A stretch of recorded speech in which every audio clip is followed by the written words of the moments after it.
po nag-i-interpret yung mga iba't ibang blood groups, no, that is existing.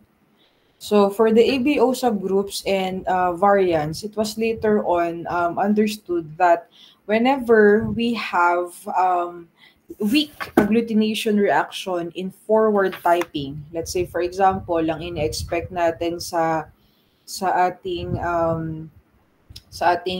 sample ay dapat 4 plus yung ating yung ating type A, 4 plus.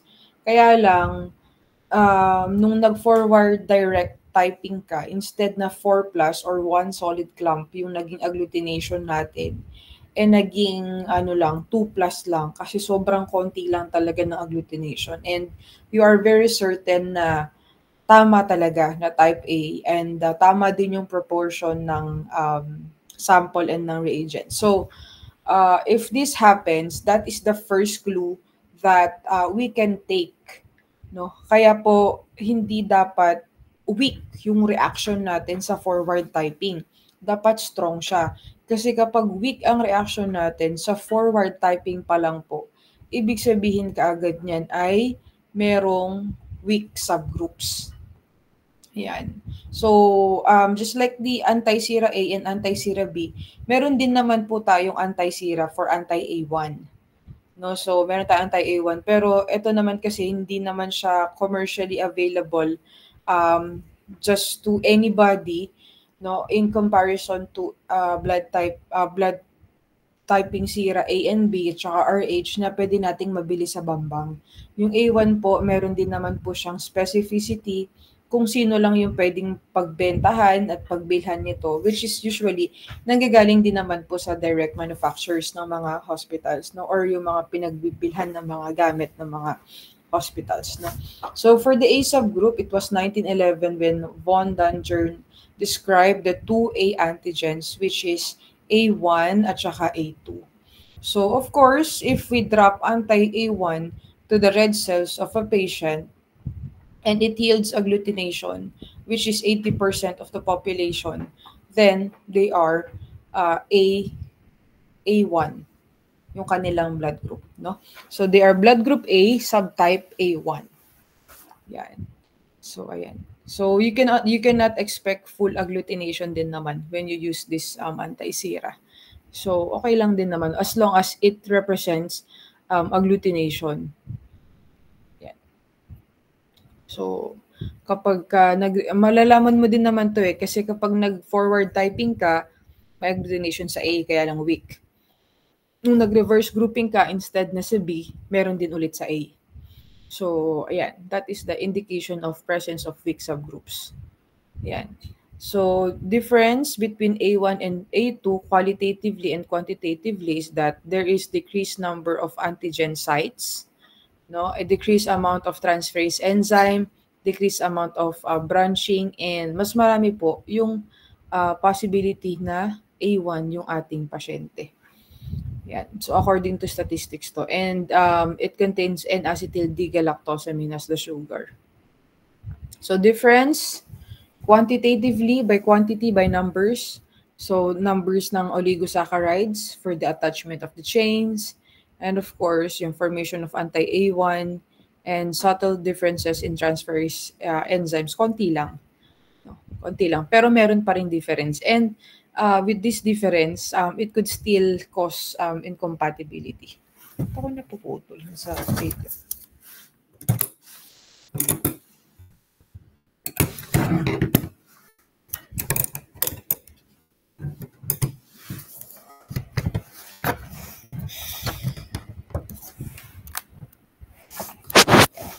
Then, next, ayan. Number of H genes, again, so we had this one as a recap na lang kasi na-discuss na rin natin to. So, A has the greatest content, no, of the H antigen, which is, of course, your secretor, your RH, ganyan. So, H antigen on A1 and A1B may be hidden. So, there are some instances wherein we need to really take some time, no? Means, di ba pag nag-drop po kayo ng anti-sera sa ating sample, if it does not yield an agglutination immediately, then you have to wait. But if there is an agglutination reaction within 30 seconds, then you don't have to wait for 2 minutes anymore. Kasi nagkaroon na po siya kaagad ng reaction. So kapag may reaction na okay na yun, you don't have to wait for 2 minutes. But if there is no reaction within 30 seconds, now that is the time that you have to wait for 2 minutes. Yeah. So A2 gene, so only some of the H antigen is converted to A antigens. No? H1 and H2 can be converted to A and AB or A and A1 enzymes. So ano ang effect nito sa ating samples? Well, it can cause agglutination reaction. No, kapag ganyan. Sorry. Yan. So, let us discuss about the weak A subgroups. So, ano ba ang characteristics ng weak A subgroups? Disregarding if they are A or A1 or A2. So, decreased number of A antigen sites. That's why there is weak or no agglutination with anti-A. Ayan. Kaya hindi po dapat tayo magre-report ng mga +1, +2 sa mga forward typing kasi nga it indicates, ayan, weak subgroups. Hindi natin gugustuhin na magkamali kaagad tayo, forward typing pa lang. So ayan, increased variability of detectability of H antigen, and it has a stronger agglutination in RH in comparison to your RBC samples. So ba't ganun, no? Yung agglutination niya sa RH +4, pero yung agglutination niya sa anti-sera hindi strong. So that is the second clue that we have to identify the possible presence of weak subgroups. And to identify, yan, we need the anti-A1 sera. So ito na, no? So marami pong mga classifications ng weak subgroups. And again, you need to memorize, no? You need to memorize, and all of these are in table sa inyo pong libro. So magbasa po kayo ng libro, para na-differentiate nyo po sila. A3, there is a mixed field reaction between anti-A and anti-B. AX, they do not agglutinate with anti-A, not with anti-A, but do not agglutinate with anti-AB. So, paano mo malalaman? Reverse grouping po. Reverse grouping. Then, A, E, and D demonstrate mixed field ulit, but only small amounts of RBCs to agglutinate. Then, we also have AY3. RBCs are not agglutinated, just like the AX, or weakly agglutinates by either anti-A or anti-B. So lahat po ng mga anti na ito, of course, these are the direct forward typing method, no? So kaya po kailangan kung mahina yung ating agglutination reaction sa forward grouping, dun po tayo nag-a-add ng bovine albumin. No, then yan, RBCs are not RBCs are not agglutinated either by anti-A or anti-B. Ma'am, paano yun? Walang anti-A, walang anti-B agglutination. No? Eh di dapat O siya, hindi po. Kasi nga po, that is the purpose of using the reverse grouping. Pag nagre-reverse grouping po tayo, dun natin na-identify yung true presence ng antibodies. No? Kasi sa forward typing, we identify the presence of antigen. And for the reverse grouping, we identify the presence of antibodies. So, to strengthen the agglutination reaction, hindi lang puro weak, ganyan, or not showing, that is the time that we use our potentiators, LISS, bovine, and of course, the PEG. Yan. So, AEL typically unagglutinated by anti-A or anti-B. Now, be ready that when you were presented with the table, again, you know how to answer. And you have to ensure that you know it by your heart, not because other sections or probably your classmates told you so, that you need to study this one. Yan. So weak A subgroups, so we need to differentiate the weak A phenotypes. If for example, in our clinical setting, na-identify talaga natin na yung pasyente natin ay may kakaibang blood group talaga, then we actually proceed with HLA typing na. Aralin na kaagad natin yung mga DNA ng ating samples. So meron tayong adsorption elution test, no? And we also need to identify yung mga possibility, ay hindi, ayaw. Yung mga possibility na pwedeng yung samples natin na-rule out natin talaga na walang pagkakamali, na-rule out natin na may presence talaga ng ibang agglutinins that may cause incompatibility reactions. So, ito na. We proceed with molecular testing for the possibility of mutation.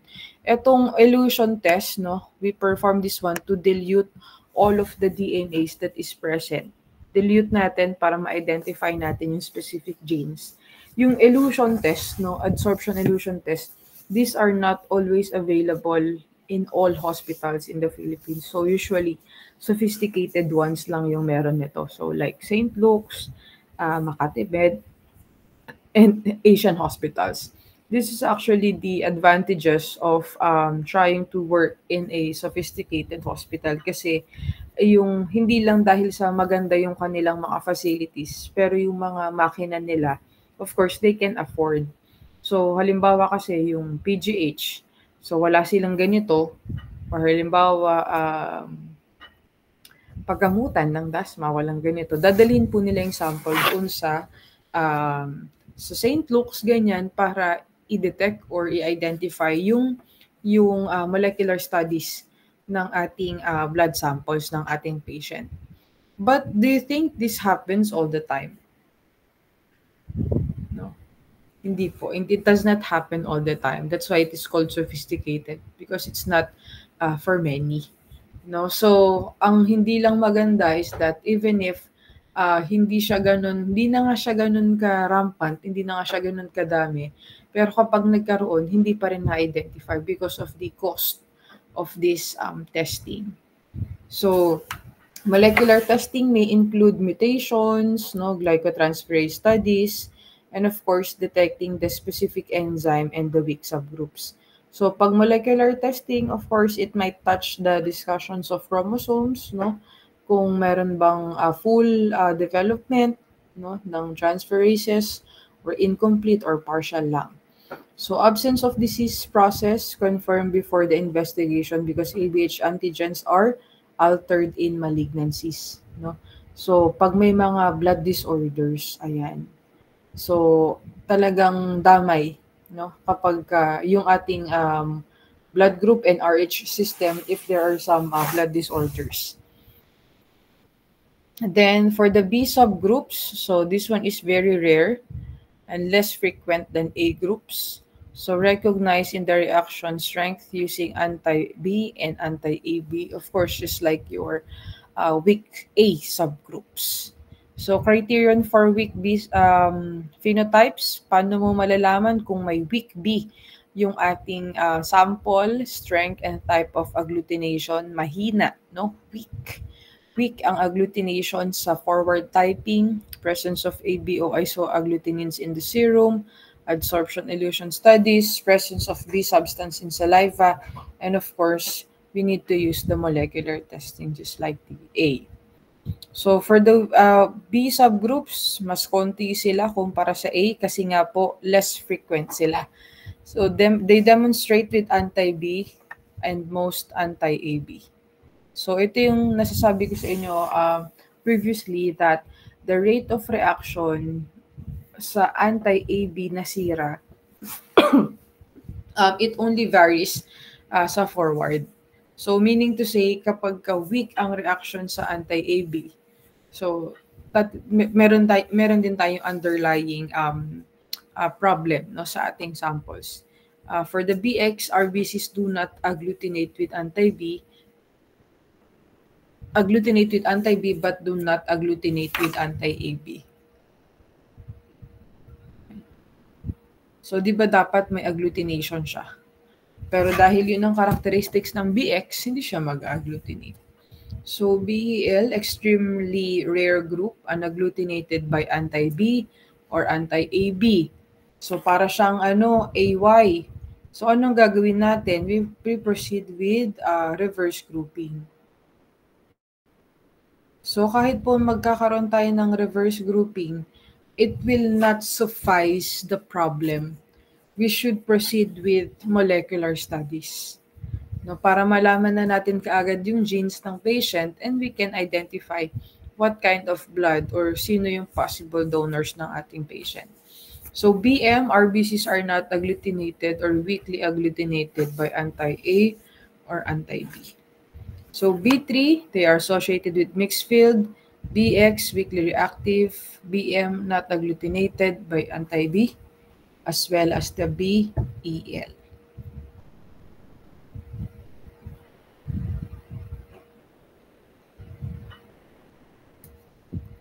Yan. Meron din po tayong tinatawag na acquired B phenomenon. When we say acquired B phenomenon, naging B lang siya kasi ito yung reason. So blood types can change from the acquired diseases. So they are not actually or true blood group B, but because of this disease, naging blood group B sila. It is also known as the acquired B phenomenon and has the enzyme of the acetylase. So it destroys the N-acetyl in the immunodominant sugar,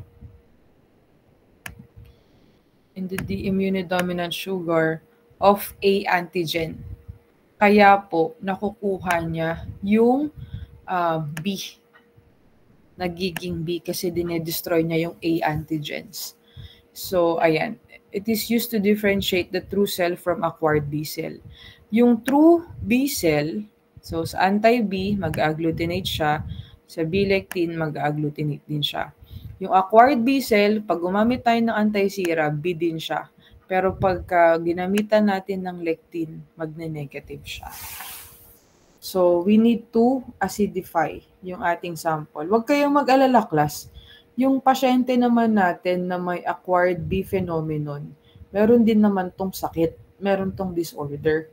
Meron siyang physical appearance na meron talaga siyang hematologic disorder. Hindi naman siya yung tao na, hala, nagpunta dito yung pasyente kanina, blood type ko tapos B siya. Acquired B phenomenon kaya meron siya o totoong B siya? So, most probably, they are still true B positive. Kasi usually yung mga ma-acquired B phenomenon, ito yung mga bedridden, na may sakit, no? Pwedeng malapit na rin silang mamatay. No? They are not considered to be healthy, no? In physical conditions, yung ating mga pasyenteng may acquired B phenomenon. Yung pasyente naman natin na may Bombay phenotype, so sa Bombay, because it was discovered in 1952 sa Bombay, India, no? So this one is very rare genotype. Bakit? Kasi recessive na nga yung O, tapos yung RH niya recessive din. No? Kaya they are considered to be O negative. Ayan. So ito yung gene expression ng A, ng B, at saka ng O.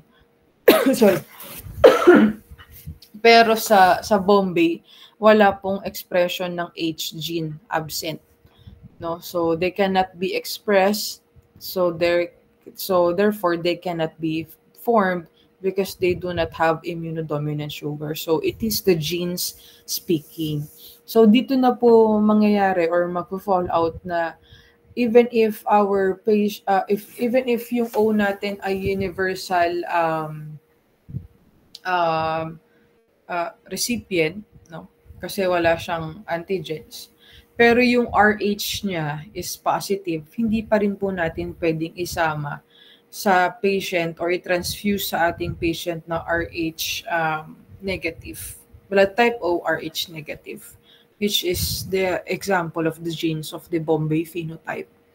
So yung O, kahit na universal recipient, hindi naman pwedeng tumanggap ng O positive ang isang O negative na pasyente. Kasi wala siyang genes, so mamamatay siya.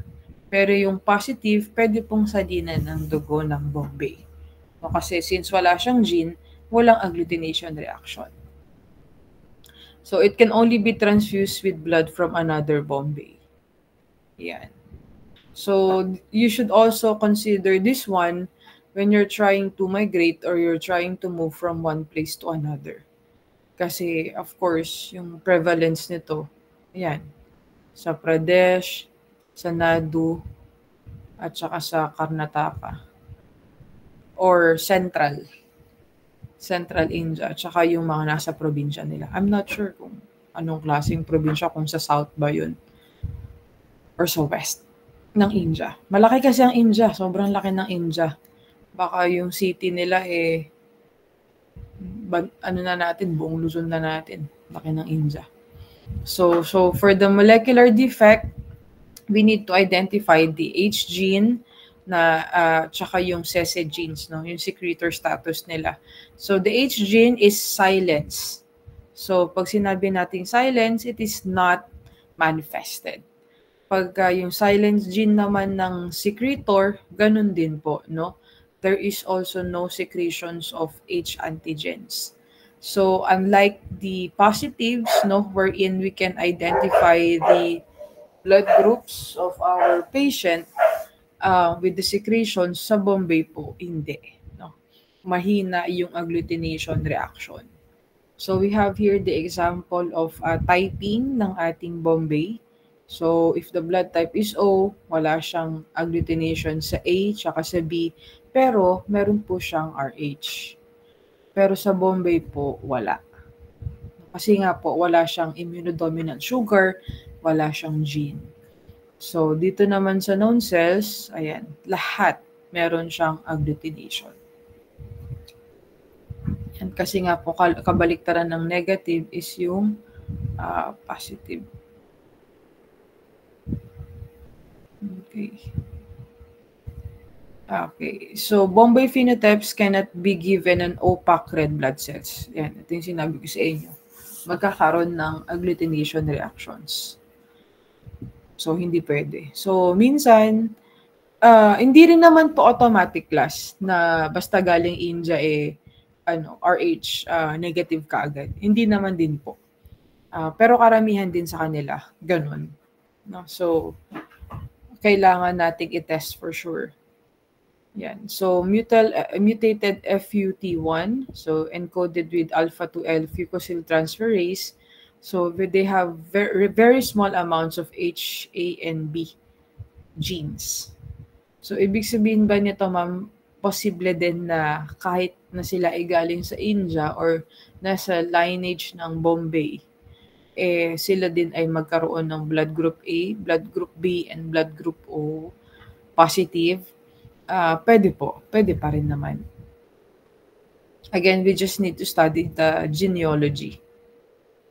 Yan. So, these are the most common Bombay phenotypes. No H, no A, or B in saliva with anti-H serum. So, ano ibig sabihin nun? Because they are negative in secretions. Wala silang RH. Kaya hindi pwede. Yan. So, weak and missing antibody reaction. So, yung Bombay phenotype kasi natin is silenced. So, amorph gene din siya. Hindi din siya magkakaroon ng agglutination reaction. But there is a difference pag sinabi nating missing or weak. Pag missing or weak, ibig sabihin lang po nito is merong presence ng antibodies. However, these antibodies are too weak to be expressed. So, bakit they are too weak to be expressed or to cause strong agglutination reactions? It comes with age. For the age, of course, yung newborns, katulad ng nabanggit natin, kailangang mag-wait for at least 3 to 6 months, no, for it to be strongly manifested. Yan. Pwede ring elderly. Weak or missing antibodies na po. So it is just natural that as we age, of course, all the parts of our body atrophy. And kapag nag-atrophy po yan, yung production natin ng RBCs ay hihina na din, no? So there could be variations, no? But it does not mean na magbabago po yung blood group, hindi po. Hihina lang po yung ating agglutination reaction. But of course, the side effect of these weak agglutination reactions is that pwedeng magkaroon tayo ng pagkakamali in identifying the specific antibodies. So, pagka yung babies actually, para mas safe, we use the blood group of the mother when there is an emergency transfusion for the neonates or for the newborns. Then we also have hypogammaglobulinemia.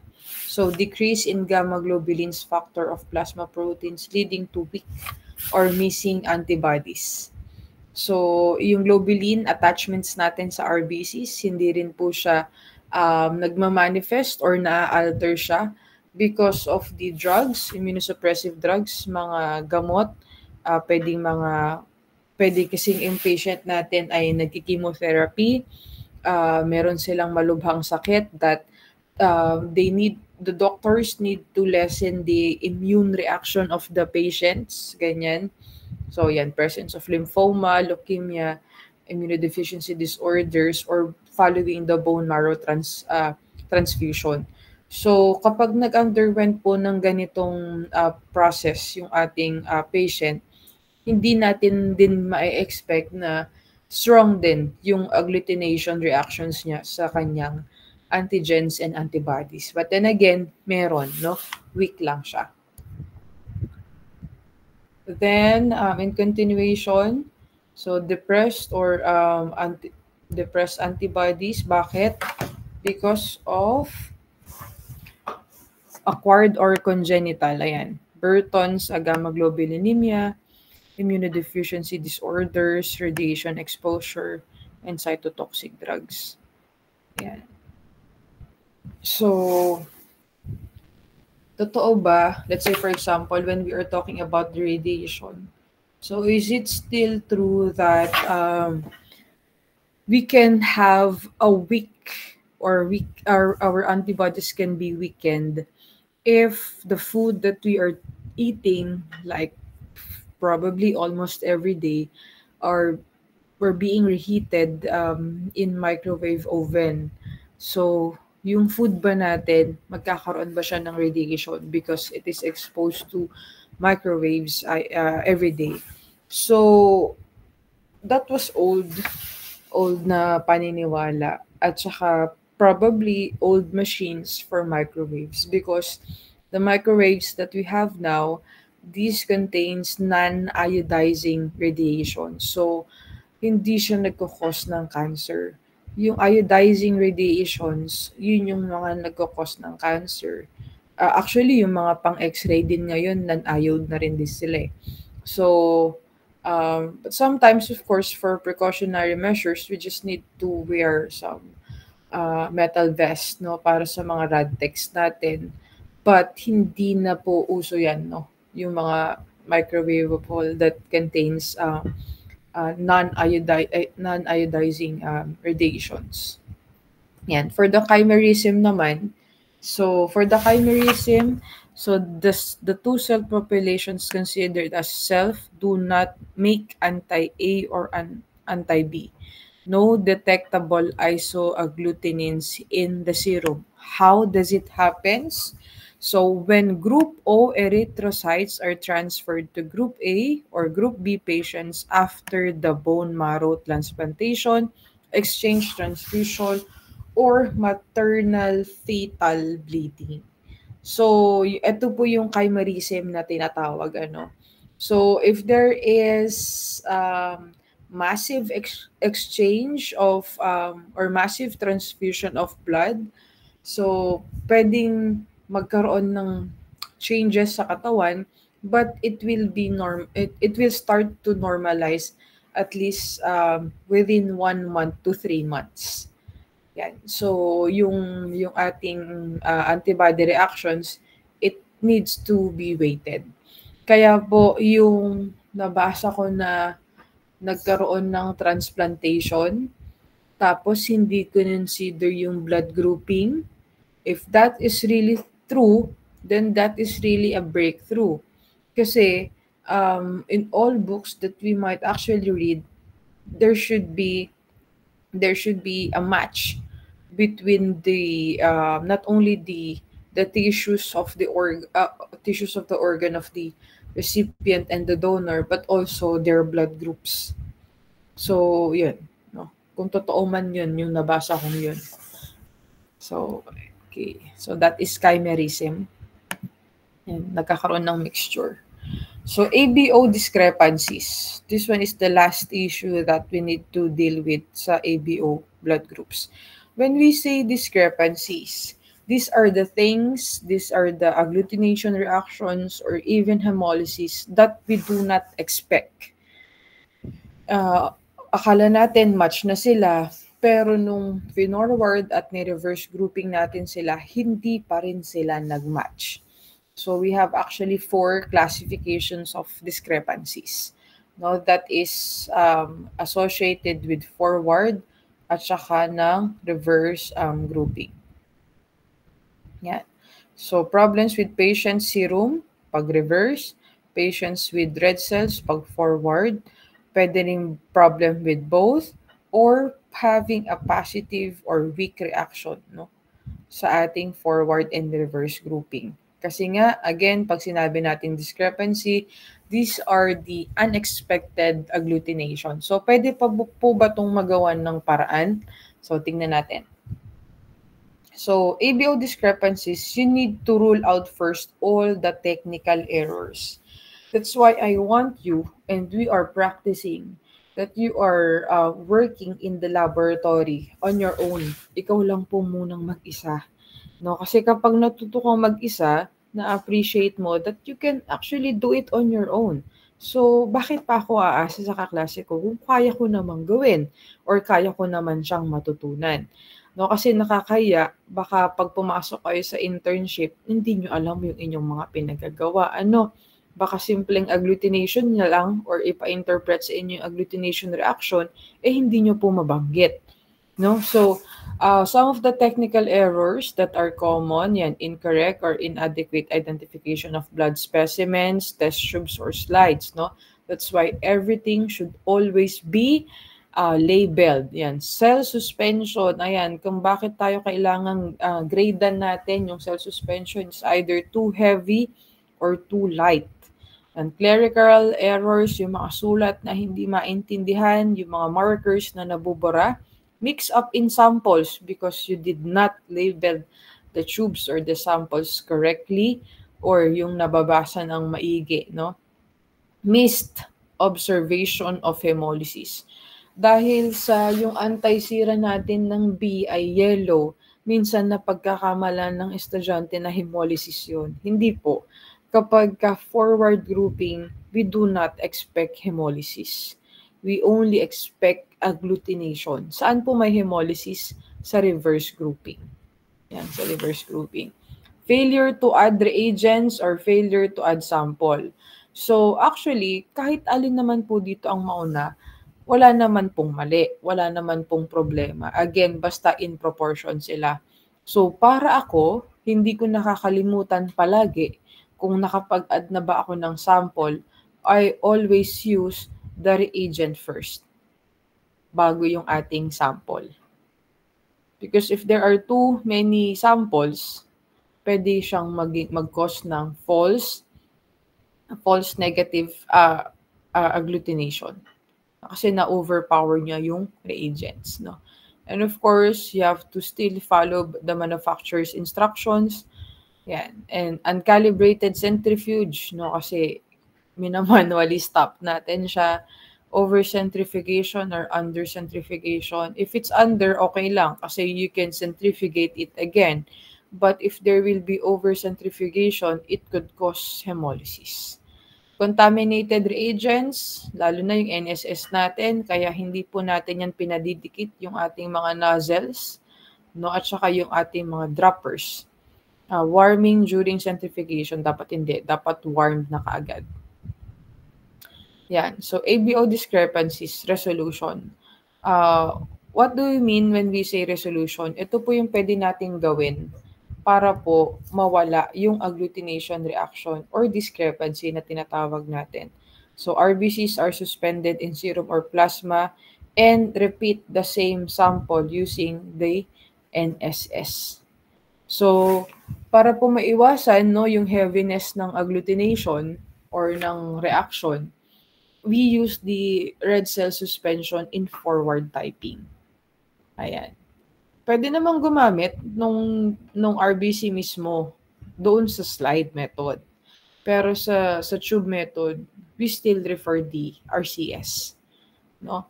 So next time, pag nag-reverse grouping na po kayo sa midterm, so meron na kayong tube, meron na kayong automatic, alam nyo na kailangan yung gumawa ng RCS muna. No? Bago kayo mag-forward typing ng tube, then reverse grouping. So make sure that all technical errors that may have given rise to ABO discrepancy are reviewed and corrected. So meaning to say, you have to repeat the procedure from the very, very first procedure, which is of course your labeling and identifying, and of course creating your red cell suspension. Then, medyo magchichismis ka na, hanapin mo yung information ng ating pasyente. Nagkaroon ba siya ng history ng transfusion, transplantation, or any form of surgery, or including medications din po. No? Kasi baka meron siyang acquired B phenomenon, for example. And if the discrepancy persists, ibig sabihin pangalawang beses mo na po itong ginawa. So there should be error in collection or identification. So anong gagawin natin? You have to repeat the extraction. So ganun po kalala yung ating blood banking procedures, to the point that even if our patients are hard to extract, you need to do it again. So when discrepancies encountered, results must be corrected. Interpretation of ABO type must be delayed until the discrepancy is resolved. May mga cases na nagmamadali na yung doktor. Ano pa ba yan? Wala pa bang dugo? Mag-o-opera na kami, blah, blah, blah. Surgery na ng pasyente, blah, blah, blah. Or chemotherapy na ng pasyente, blah, blah, blah. Kailangan niya na ng transfusion, kailangan ready na yung pasyente next week kasi daming gagawin, blah, blah, blah. We will not release. At wala silang magagawa doon kasi it will be our liability kung ipipilit natin na maging compatible yung mga incompatible nating mga samples. Yeah. So if blood from a potential transfusion recipient, it may be necessary to administer group O negative. Kapag walang-wala, talagang hindi natin ma-identify yung pagkakamali, kung meron tayong stock na O negative, then we will let the patient use it. No? So, but then again, it is only used for emergency situations. So, kung meron pa namang time, then we still continue to investigate. Actually, kahit na masalin natin yung O negative, we are still going to investigate. Kasi yung patient natin, pwedeng mag-arise ulit yung same problem years or months after. Yan. So, what else? In general, when investigating the ABO discrepancies, it should be noted that the RBC and serum reactions are very strong. Ito na. 3+ and 4+. So, kung hindi 3+ at 4+ yung agglutination mo, dalawa na ang pagdududahan mo. Kanina, presence of weak subgroups. Pangalawa, possibility of discrepancies. So, hindi tayo dapat magkakamali. Forward typing pa lang. No, so pwede naman 3+, hindi siya one large clump, but it has probably 3 to 4 large clumps. Okay na yon, 3+ yon. Pero pag sinabi mo kasing 1+ or 2+, ibig sabihin ang agglutination reaction lang po nun ay parang tuldok lang siya na marami. So it's either presence of weak subgroups or presence of ABO discrepancy kaagad. Yan. So group 1 discrepancy, this one is unexpected reactions in reverse grouping. Yeah, the reverse grouping due to weakly reacting or missing antibodies. So example 1, sa anti-A natin, +4. Sa anti-B, negative. Yung A1 cells natin, negative. Yung B cells natin, negative din. Dapat, no, since anti-A siya, dapat meron siyang agglutination sa, ay, ano ba yan? Sumobra. Meron siya dapat,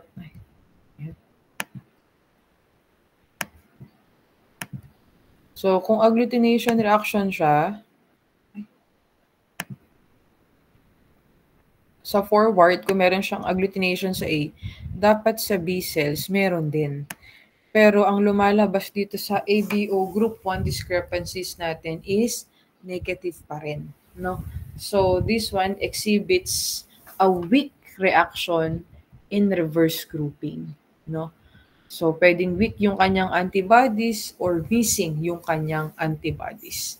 So issues like this presents low antibody production or cannot produce ABO antibodies. So patients whose existing ABO antibodies may have diluted by plasma transfusion. So yan. Ano ang gagawin natin? No, ano ba yung mga may issue ng group 1 discrepancies? Newborn or elderly patients, leukemia patients with immunosuppressive drugs, congenital or acquired agammaglobulinemia or immunodeficiency disorders, bone marrow or stem cell transplantation, ABO antibodies diluted by plasma. Ibig sabihin po, nasalinan na sila. May history na po na nasalinan sila ng dugo. So, ABO subgroups and chimerism. So, sa chimerism, ayan, two populations, two cell populations in an individual. So, meron ka ng A, meron ka pang B, or meron ka ng A, meron ka pang O. Yan. So, group 1 discrepancies.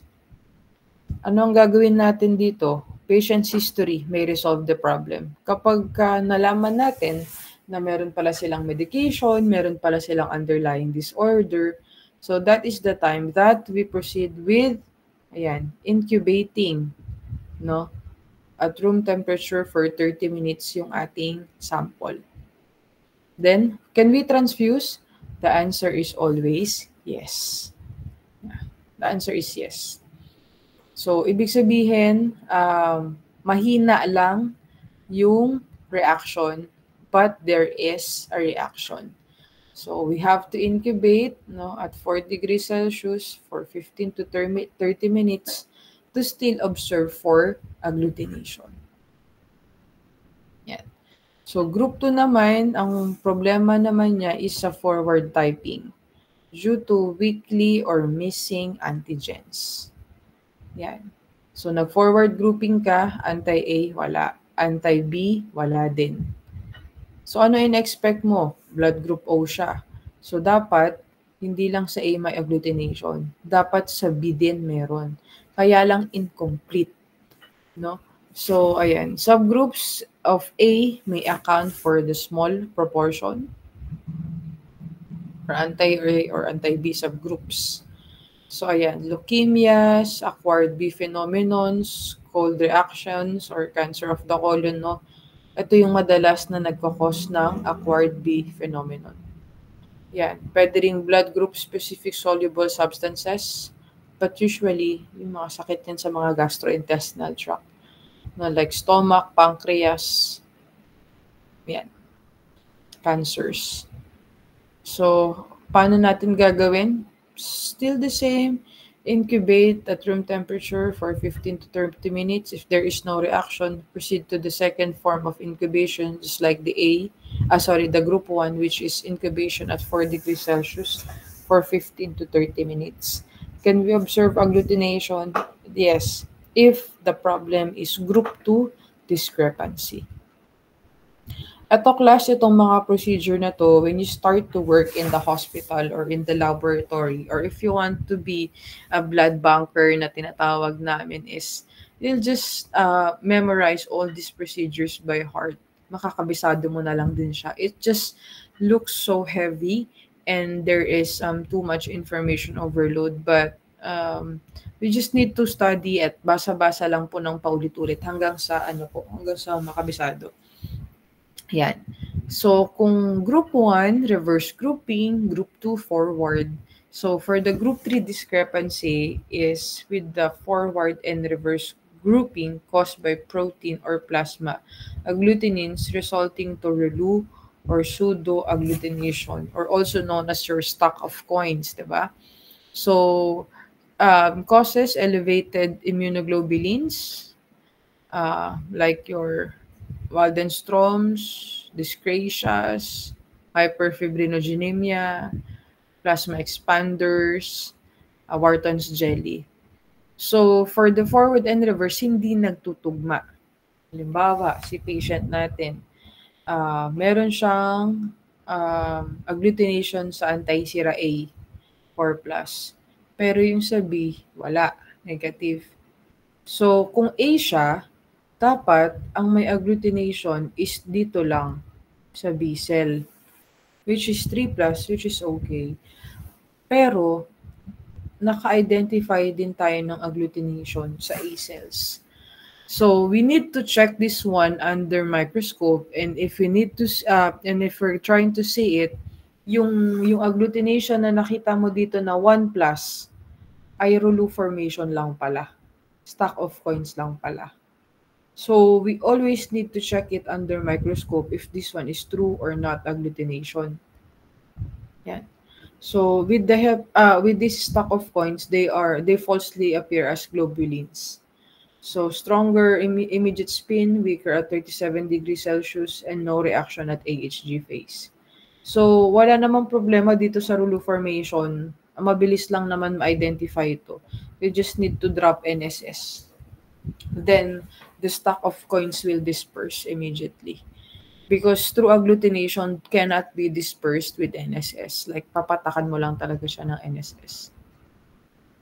Group 4 discrepancies, yan, miscellaneous problems. Marami pong reasons. Pwedeng polyagglutination, called reactive autoantibodies, circulating RBCs, hindi po proportions, no? Or pwedeng nagkaroon ng bone marrow or stem cell transplantation, unexpected isoagglutinins, alloantibodies. Yan. So for the cold reactive alloantibodies, we just need to place our samples in room temperature. No? Yung room temperature ng Pilipinas, of course, 37 degrees Celsius. Pero sa ibang bansa, ang room temperature nila is 21 to 24. Okay na yun as long as hindi less than 10 degrees Celsius kasi ano na yun temperature na yun ng ref. The resolution, we have to incubate again the samples, wash with saline, then 37 degrees Celsius, then retype. Ulitin po yung blood typing. Pag hindi nangyari na unmatched pa rin sila, actually, in reality, before kami mag-hit ng kung ano-ano mang chemicals para mag-disperse ng IgG or IgM, we wanted to extract blood again, bedside manner. And doon ka gagawa ng RCS doon sa room ng pasyente mo. Doon ka rin magba-blood type. Because you need to know the history of the patient. Kasi nga, yung group 4, pwedeng lahat ng hindi mo ine-expect nandito. Yan. Poly, cold reactive, circulating, unexpected, isoagglutinins of antigens and antibodies. cis-AB inheritance of both AB genes from one patient carried on one chromosome. On one chromosomes, ito yung cis-AB. Di ba dapat dalawa? Pero pag cis-AB, isa lang, no? And O gene inherited from one parent. Di ba dapat para mag-manifest yung O, di ba dapat dalawang recessive? Pero dito sa cis-AB, isa lang. Tapos yung AB genes, isa lang din instead na dalawa. So this is the summary, no? Na ayan. H genes, glycosyltransferase, immunodominant sugar, the antigens and acceptable molecules. Then, secretor summary, sino lang ba yung wala? Of course, si Bombay. No, si Bombay yung wala. Wala siyang secretor, wala din siyang H gene.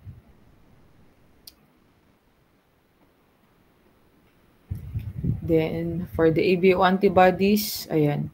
If we need to identify, if we need to incubate our samples, ito po yung ranges. Can it cause hemolytic disease of the newborn? Ayan. No, anti-A1. Yes, anti-A. Anti-B, yes also. Anti-AB, yes also. Anti-H, hindi. Allo anti-H, yes. So, more of this transfusion, erythroblastosis fetalis pagdating po natin ng midterm because it deals with our RH.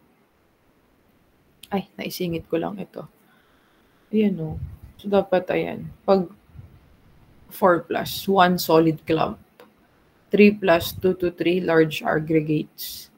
2 plus, ayan. Tapos yung 1 plus talagang tuldok na lang. Ito po ang hemolysis.